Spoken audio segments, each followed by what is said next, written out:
Then, your destination will be on the left.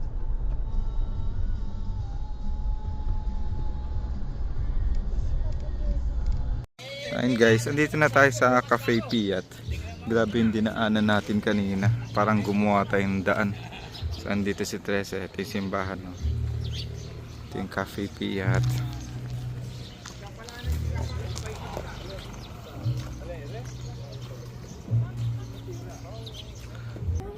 Diyan tayo dumaan, siguro tayo dumaan kayo. Ayun yung plantang yun, no?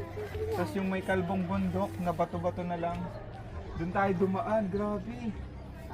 Grabe yung dinaanan natin kanina. Nakita, diba doon yung pinakamalaki, yung nakita natin malaki?